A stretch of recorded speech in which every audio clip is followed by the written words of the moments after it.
Hello everybody, this is Always here. I just took down what it is I'm going to be talking about because I haven't done that in a while.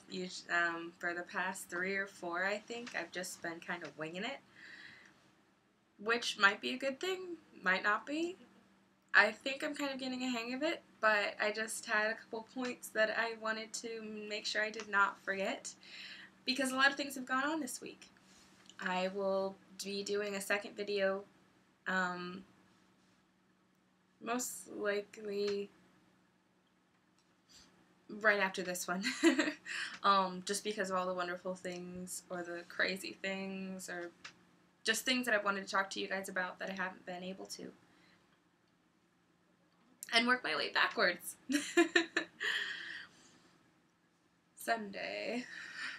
Alright, so in working my way backwards, we're going to go to... We're not going to start with Sunday, we're going to start with today. And today was my second day at my new job. I had one day last week that I think I must have said something about before, where I went in, read through the booklet, went online and did the thing. So many places now, they have these online job things where they teach you everything with a computer, kind of like online classes, I guess. So I did all that, and then today I went in and I actually got to work the register and do things like that. So that went really well. And there's so much. If you've ever worked in a coffee shop or been to a coffee shop, you should be able to know how many different things these people have to see or do all the time. And just being there, being a customer, you're overwhelmed with all the different things you get to pick that are on the board or that you remember that somebody said some time ago about double shot this or whatever that. And for you as a customer, it's overwhelming. And just think about how it is for the worker who has been there this entire time or just got there, and this entire time meaning maybe the past year. And so they've seen all the specials and the buy one get one frees and the seasonal beverages and the seasonal foods and the new coupon that does this and all these different things. They see all the recipes, all the everything, and they have to retain all of this information. And so I was nervous. I knew all this when I was going in, that I was going to have that was going to be what I was going to have to do. Tomorrow, I don't know about tomorrow, but today was fine. Today was really, really fine, and I got to work with some really nice people. I won't say their names, but some really nice people that when I didn't work there, which was like 2 weeks ago, I would be served by them, and it's not so different. At least today, working with them, and that's really nice. I understand that people get snappy in work situations and that we're gonna have bad days and we're gonna disagree, and that's what relationships do. They work and they don't. They work and they don't. But the point is that you continue them, and you work through the hard things. And I'm not looking forward to the hard parts, but I am okay with them being there because I know that I'll be able to have a deeper relationship with these wonderful people. Also, I had kind of a silly thing that happened. I was supposed to bring in my passport and my social security card, forgot it, and had to go all the way back home and then all the way back to the work. And so I started at 45 minutes after scheduled time. Really, really sucky. I was just happy that it wasn't like when I work at Hudson, because if I would have had to do that there, I wouldn't have come back in.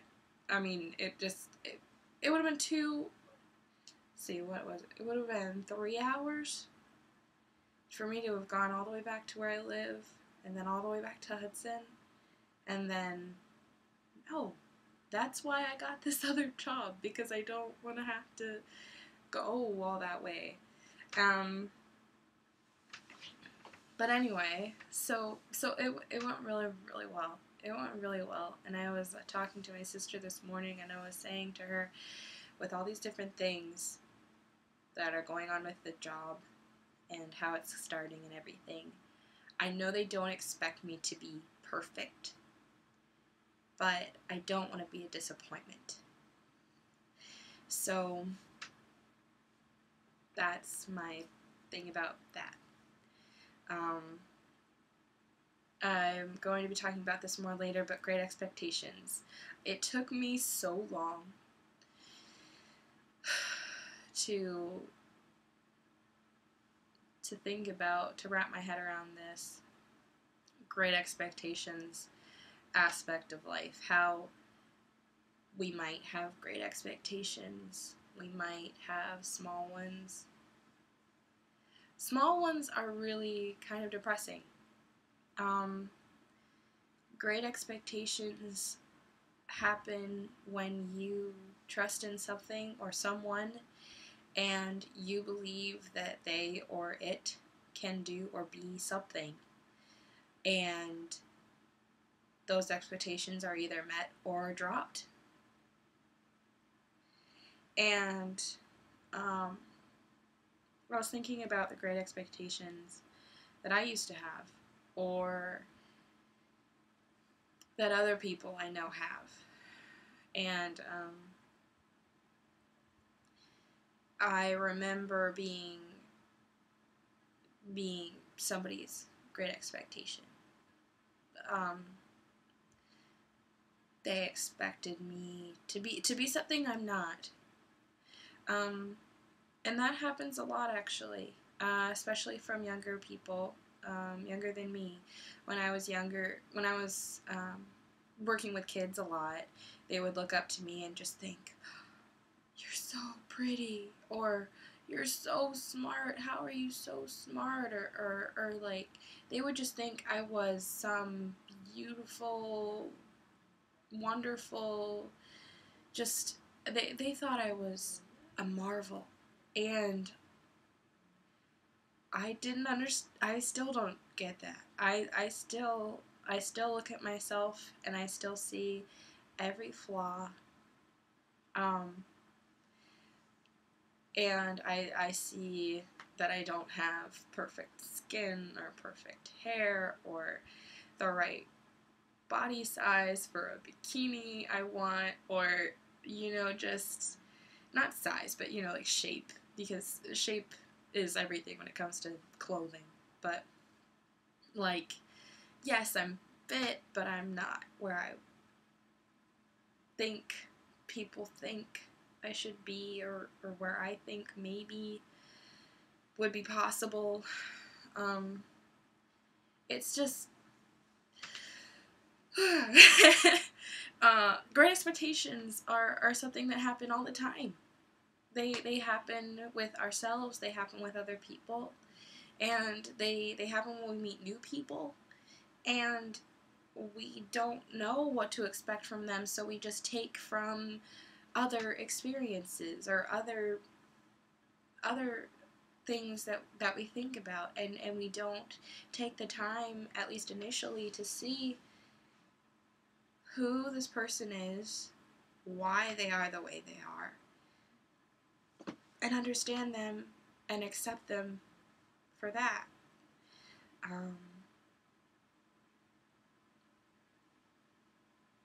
I was going to completely talk about something else, and I guess I will talk about that in the next one that I do, seeing as I only have 5 more minutes.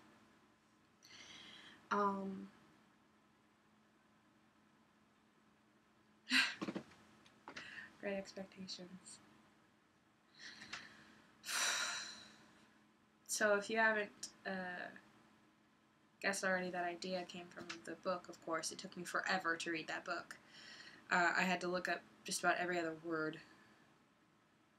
But there was a girl in it. And spoiler alert, if you've never read Great Expectations, I am about to talk about it. But there was a girl in it that she was so beautiful and so cruel. And she was, in a way, she was made to be this way. She wasn't made to be beautiful, you know. God made her beautiful. But she was raised by someone who raised her to be cruel, to feed off of the sadness and suffering of men, because this woman that raised her had been harmed by a man. And so she was raised to be cruel to them. And that was the great expectation in this girl's life. And I was thinking about what was I raised to do? And who was I raised by? And who do I give credit for raising me? I have to say that it used to change a lot. I used to give credit to some very close friends. I used to give credit to my church. I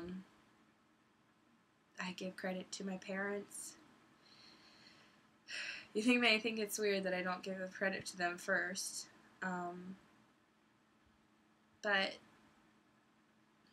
there are different things that you don't know about me. So all I'm saying is that when it comes to great expectations for what it is you're doing or what other people think you should be, it's something that you can't worry about. You can't try to change people. I know that you must hear that all the time. You can't just try to change people. And I know you might think that that's the stupidest thing that I can say right now. Let's just give you an example. You have a friend. This could be your best friend. And they're doing something that to you isn't acceptable. You would not do it yourself.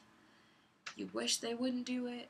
Let's say just say that it's smoking. Okay, they smoke. And this best friend of yours, you want to help them because you want a deeper relationship with them. And you don't know what to do. You cannot be around them. You have a health issue. You know you have a health issue. If you were to be around them, you would be really susceptible to the smoke, and it would hurt you. And so you have to draw a line. You have to say to yourself, am I going to be around them and try to accept this habit that I know is going to kill me? Or am I going to let them go and tell them why I'm letting them go? Okay? Just think about that. If you had a best friend that was doing something that would hurt you, give you lung cancer, you would die if you would be with them. Would you continue to be around them just because they're your friend? Or would you tell your friend, look, what you're doing is hurting me, and I just can't be around you? And you accept them for who they are, you love them, and you know that they might not get lung cancer, they might just smoke. And there's a lot of people that smoke and don't get sick. But you can't take that risk, so you have to leave them or stay. And you're expecting whatever it is you're expecting. Who knows? Well, that's my 2 cents, I guess. And hopefully you got something from it. I love you. Bye.